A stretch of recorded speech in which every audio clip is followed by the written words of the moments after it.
Hello children, good morning. In the last class, we learn about lifestyle of early man. Before going into the lesson, let us recall what we learned earlier. First question, what did the early human wear? Very good. The early human wore dresses made of leaves, skin of animals and the bark of trees. Where did the early human live? The early human live in caves. Why did the human move from place to place? Very good. The humans move from place to place in search of food.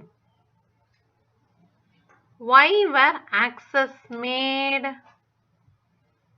The axes were made to cut trees, remove bark, dig pits, hunt animals, and remove the skin of animals. Today we are going to learn about invention of wheel, pot making and ancient rock paintings. The invention of wheel by human was the foremost invention. So first of all, human invented wheel. When human saw the stones rolling down from the mountains, probably they would have got the idea of making the wheel. Are you clear? Early man learned to make pots with clay. The invention of wheel made pot making easier.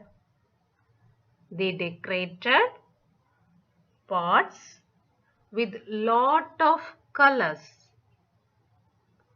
The colored dyes were made from the extract of roots, leaves or barks.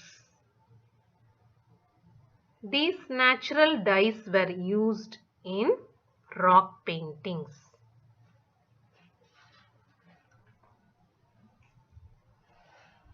So humans expressed their feelings through action and also recorded in a rock paintings.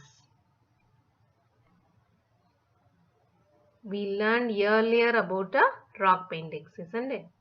So early man draw pictures in the rocks.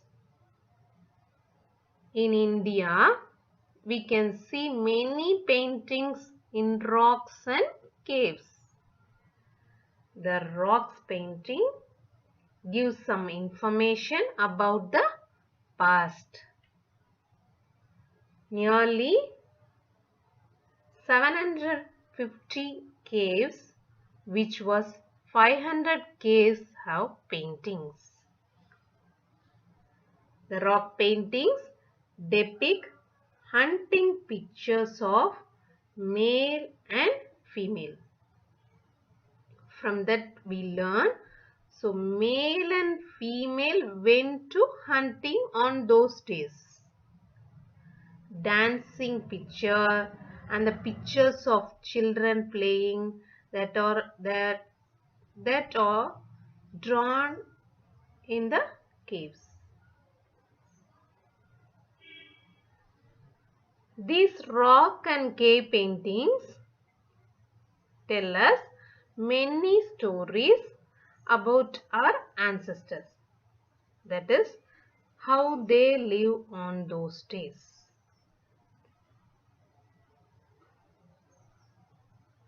Then early man thrown seed of fruits and nuts they ate. They are wanderers, isn't it? They ate what they get. They thrown the seed of fruits and nuts they ate. During rains, the soil gave it life.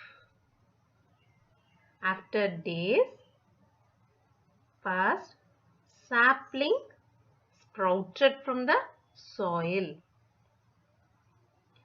From that, the early human learned a plant grow from a single seed and yields lot of fruits and vegetables.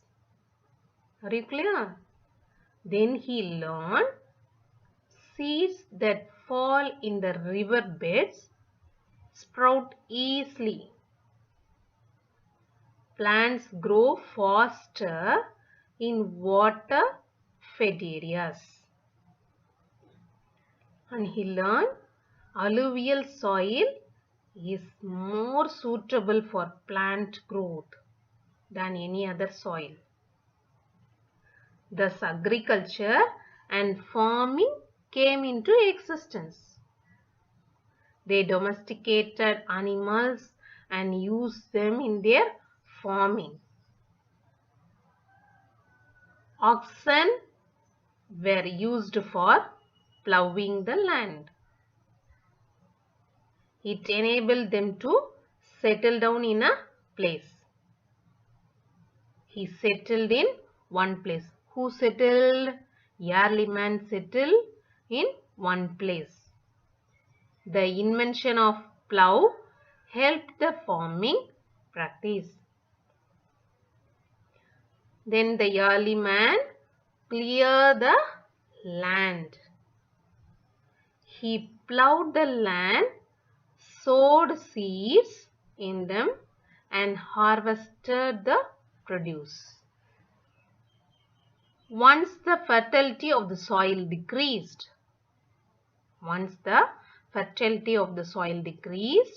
they moved to the new place. Who moved to the new place? Early man moved to the new place. Why he moved? Why he moved means once the fertility of the soil decreased, he moved to the another place. Okay. They started storing the produce. The food products were stored for future. They understood the land close to the riverside was suitable for farming. The land close to the riverside was suitable for farming. So they decided to stay there permanently. Early man domesticated dog first, isn't it? In the last class itself, we learned more about the dog. So the early man domesticated dog. He took the dog for hunting because dog could sniff other animals and chase them easily while hunting. So he took the dog for hunting. Thus human settled in one place for a long time. During that time, he learned not only agriculture but also handicrafts. The surplus grains were exchanged with other groups for other things they were in need of. This is called as a barter system. Have you heard the word barter system? No. Yes. Barter system means exchange of goods. Exchange of goods. If one group produce one grain means another group produce another grain. They exchange the products what they produce. Thus, trade and commerce develop and towns and cities